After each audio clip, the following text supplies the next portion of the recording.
Good morning! Welcome back to Tax Tutorials by Feli Guillermo.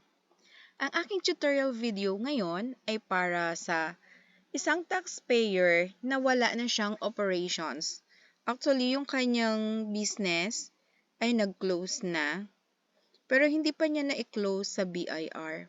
Kaya continuous pa rin ang pag-file niya ng mga tax types na required sa kanyang certificate of registration. Siya ay required mag-file ng registration fee, ng withholding tax, yung Series 619E at 1601EQ, ng quarterly percentage tax, ng quarterly income tax, at annual income tax return. Sa ngayong buwan ng October, ang mga tax types na dapat niyang i-file ay ang quarterly percentage tax at quarterly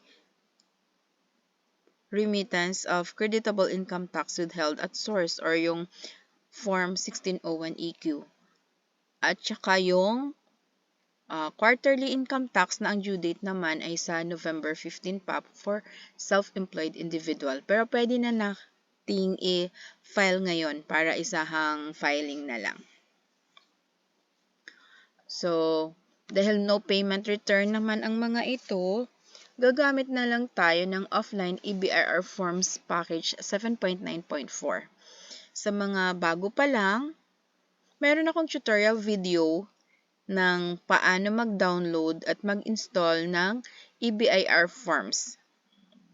Panoorin nyo na lang po. So, dito na tayo. Pag-open ng offline EBIR Forms Package 7.9.4, ay i-encode ang tax identification number, RDO code, line of business, taxpayer's name. Kapag self-employed individual, sole proprietor, ang format po ay last name, first name, and middle name.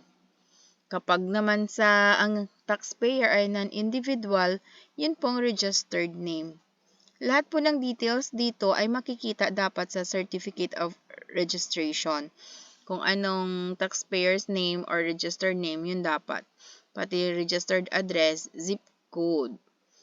Lagyan mo ng telephone number and email address. Importante itong email address dahil dito po ipapadala ng BIR ang tax return confirmation receipt.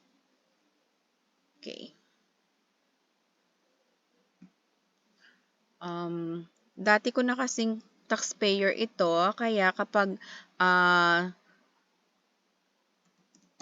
nakapag-encode ka na dyan ng taxpayer details, the next time na gagamit ka, i-encode mo na lang ang tax identification number. Then, mariretrieve na yung iba pang details niya.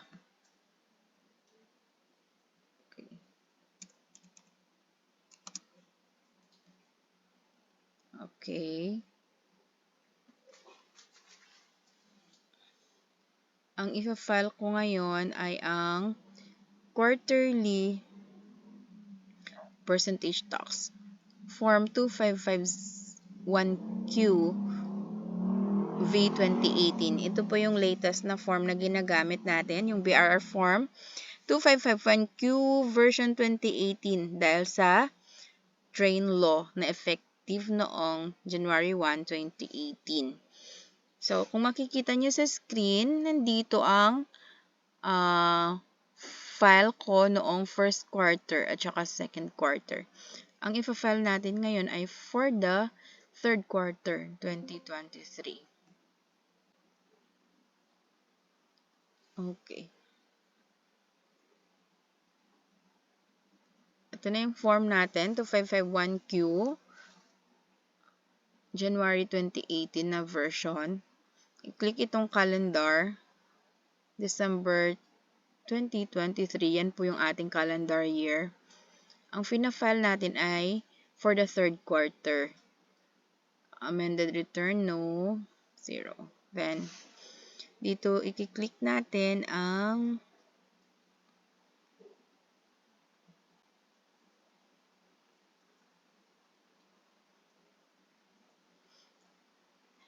kapag may benta, i-click itong line number 14 na total tax due.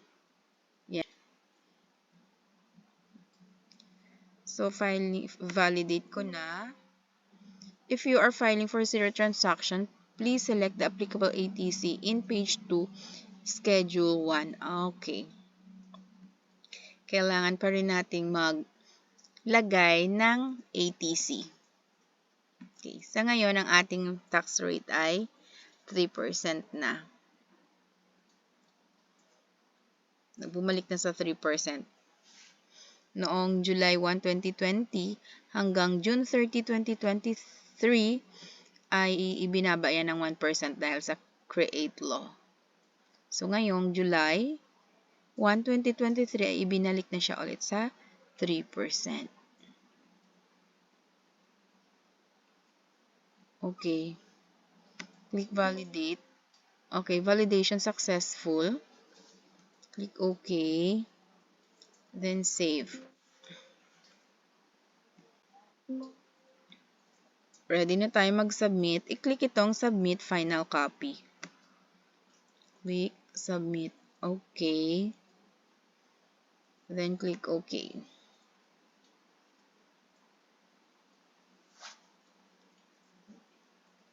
Dapat po naka-connect sa internet at maganda ang signal para makasend sa BIR ng inyong filing. So, ganyan lang kadali. Submit successful. Hintayin na lang natin sa email address na naka-indicate dyan sa EBIR form ang tax confirmation receipt. Minsan, pagkaka-file ay dumadating kaagad yung email. Pero usually, nadidelay. Hintay-hintayin lang natin. At just in case na ilang days na hindi pa rin natatanggap ang tax confirmation receipt, mag-follow up lang po sa contact us at bir.gov.ph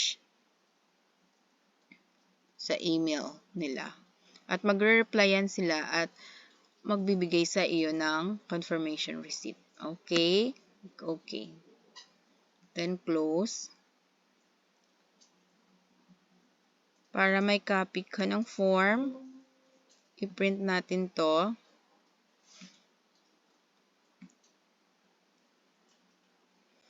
Hindi ako naka-attach sa printer, kaya isa-save ko lang muna siya sa PDF.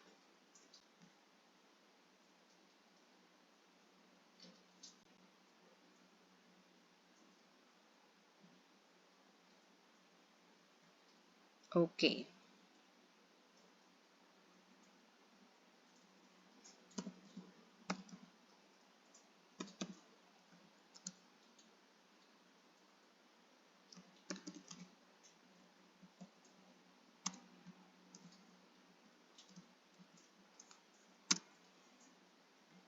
$2,551Q, third quarter, 2023. Quick save. Okay. So, saving na. May copy na ako dyan. I-print ko na lang kapag nakakonect na ako sa printer. Okay, close na to. Click cancel print. Then, dito sa file,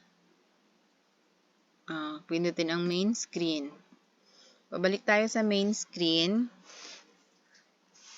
Dito na tayo sa list of BIR forms. Ang ifa-file natin ay ang 1601EQ. Dahil ang deadline nito ay sa October 31, 2023. 1601EQ. Dahil wala naman siyang operations, hindi na siya nagbabayad ng rental. Okay, i-click itong 1601EQ, Quarterly Remittance Return of Creditable Income Taxes Withheld Expanded. Okay. quarterly ito. So, i-click ko na lang din. Yung quarter 1 siguro na i-file ko sa ibang PC. Kaya wala siya dyan. Yung quarterly, second quarter lang yung nandito. So, i-click ko. Zero filing lang din tayo.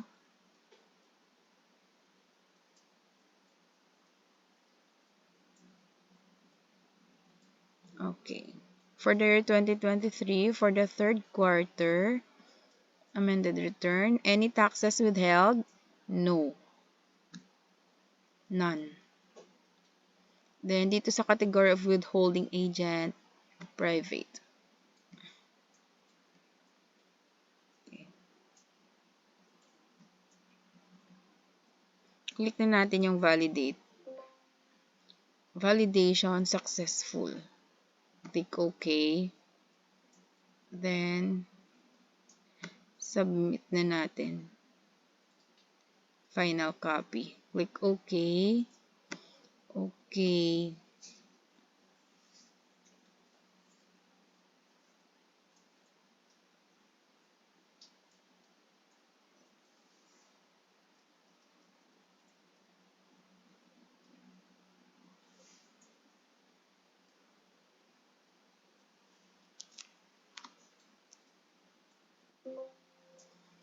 Submit successful. Click OK.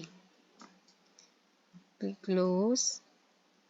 Then, mag-print naman tayo ng copy nitong 1601 EQ.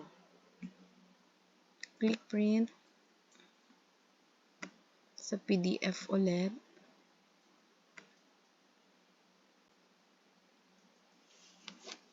Sixteen oh one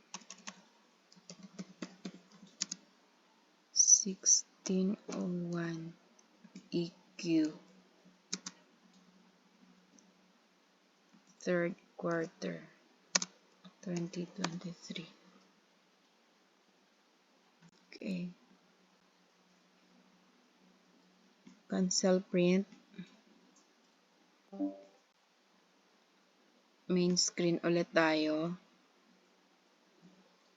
Last na ipa-file natin ay ang 1701Q.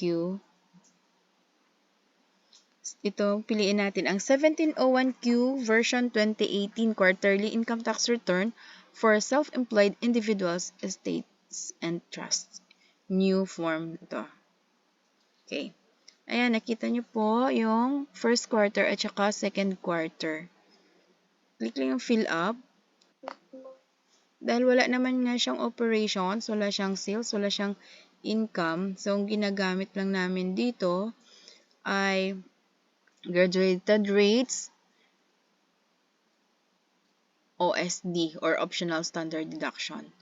So, for the year 2023, third quarter, amended return, no. Single proprietor, type of taxpayer, single proprietor. Yung alphanumeric tax code niya ay graduated IT rates. Then, yung i-fill up lang yung birthday. 02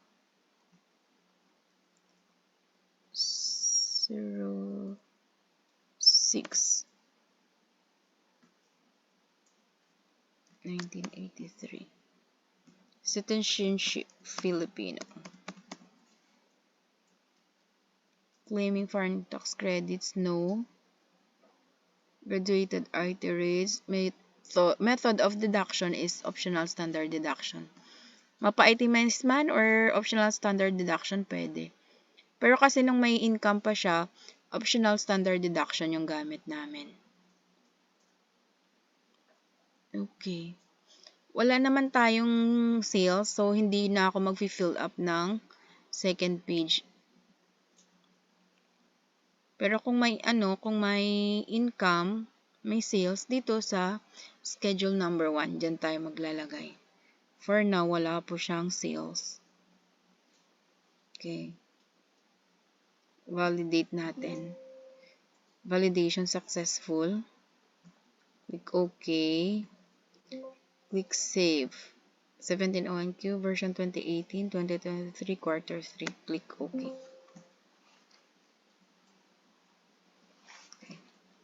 Wala nang tax due. Okay, click na yung Submit Final Copy. Click OK. Okay.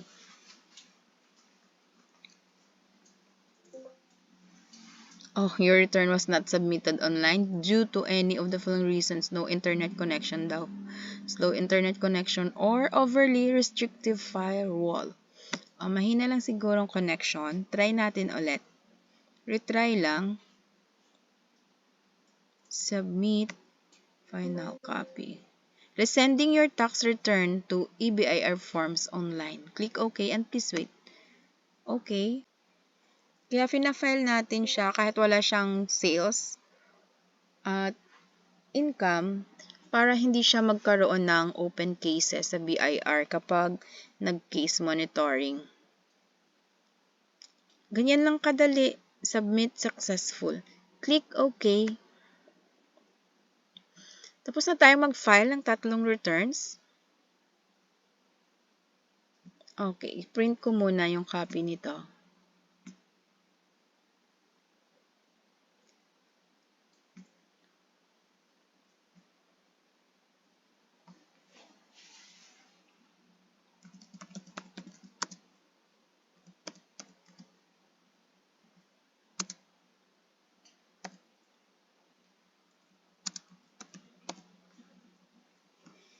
Hintayin na lang natin sa aking email address ang tax confirmation receipt.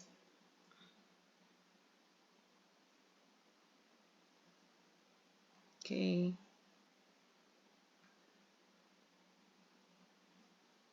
Close na natin.